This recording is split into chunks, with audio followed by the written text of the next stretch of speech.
Bonjour, j'ai l'honneur de partager avec vous ma contribution au niveau de la deuxième conférence Big Data Modeling and Machine Learning. Alors, ma participation concerne, a pour titre le rôle des Big Data technologies dans la gestion des ressources en eau à travers un système d'information. Comme vous le savez, la gestion de l'eau est un vecteur important que le Maroc a adopté comme partie intégrante depuis l'aube de l'indépendance. Donc, il est incarné par les agences de bassin hydraulique qui constituent l'organisme producteur de la donnée. D'accord?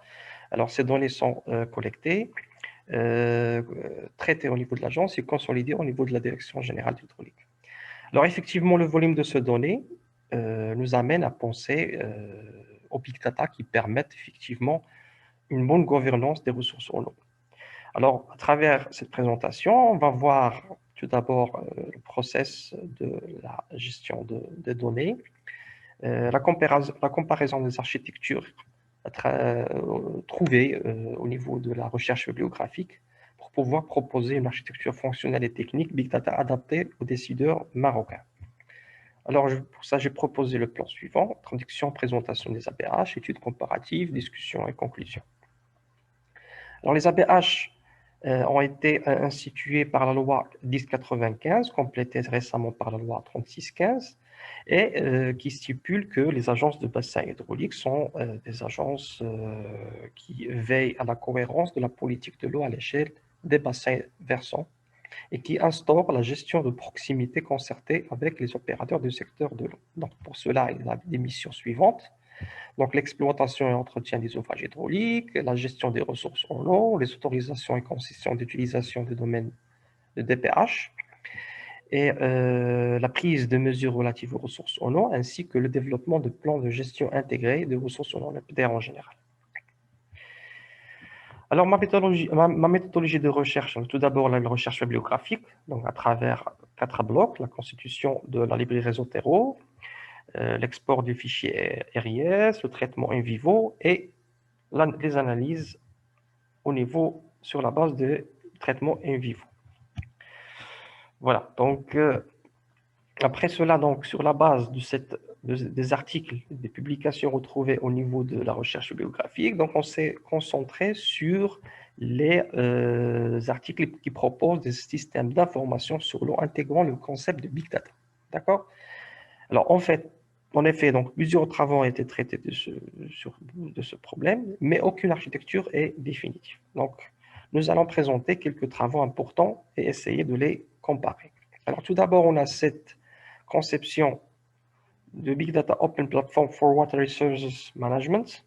Donc, il est basé sur un noyau Big Data Open Platform avec des blocs d'une façon plus ou moins circulaire. Donc, on a un grand bloc qui est relatif Big Data Analysis System, ainsi que des blocs qui représentent des modèles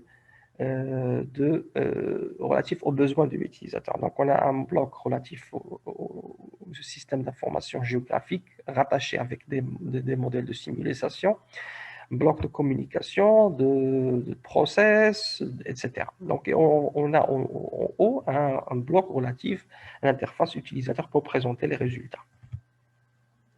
Deuxième framework, c'est un framework pour Processing Water Resource Big Data. Donc, il est organisé d'une manière verticale, à l'instar des architectures Big Data classiques. Donc, on a Data Acquisition Layer, donc on a données structurées, non structurées et semi-structurées. Donc, il passe par une couche d'organisation, il permet une unification des données. Après, à travers Hadoop et MapReduce, donc on va passer à Data Analysis Layer avant de passer à l'Application Server Layer qui représente l'interface avec l'utilisateur et qui englobe beaucoup de modules relatifs à des besoins métiers. On a également le Technical Framework of Information Resource. Donc ça, c'est toujours la même architecture verticale. Donc on passe par des Basic Data Platform et United Data Platform. Donc ça permet l'unification des données. Après, l'analyse et l'utilisation pour arriver à l'utilisateur. On a également un dernier modèle, une architecture Overview of Water Leakage Data, donc c'est relatif à la gestion des fuites d'eau à Bangalore. Donc toujours c'est la notion des couches d'une manière verticale qui partent d'un Data Acquisition SCADA model pour arriver à Presentation Layer passant par un module de transformation, de prédiction et de prise de décision. Donc, ça épouse l'architecture classique des big data en général.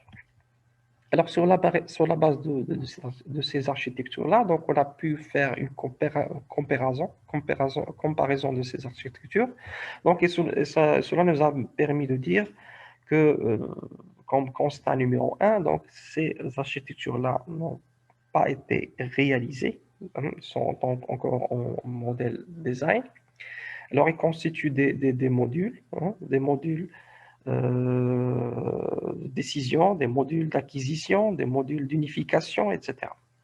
Alors, pour chacune de ces architectures, on a étalé des forces et des faiblesses, d'accord, pour arriver à une synthèse qui nous permet de comparer les différentes architectures pour pouvoir en tirer notre architecture proposée. Alors là aussi, on peut trouver la remarque concernant que ces 4 architectures n'ont pas encore été réalisées. Alors, ce qu'on peut dire, c'est que l'architecture proposée doit être structurée en fonction du flux informatique. Il comprend des mécanismes d'acquisition. Il doit avoir un bloc pour la standardisation des données, l'analyse multidimensionnelle, et elle doit contenir obligatoirement un modèle d'aide à la décision. Ce qui nous amène à proposer l'architecture suivante. Donc, on a des business database. Donc, on trouve plusieurs données dans les métiers qui passent par une standardisation, analyse, prise de décision pour permettre proposer les résultats à l'utilisateur et qui nous permet de proposer l'architecture suivante. Donc, on attaque conforme des données structurées, non structurées, semi-structurées relatives à l'eau. Donc, on passe par HDFS, MapReduce pour arriver à la fin à des modules de visualisation pour l'utilisateur. Voilà. Donc, ce qu'on peut dire à la conclusion, c'est donc si l'étude, c'est-à-dire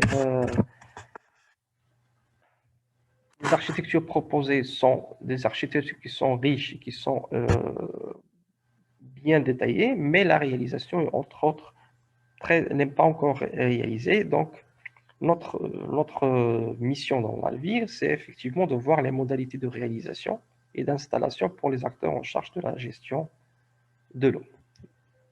Voilà, merci beaucoup.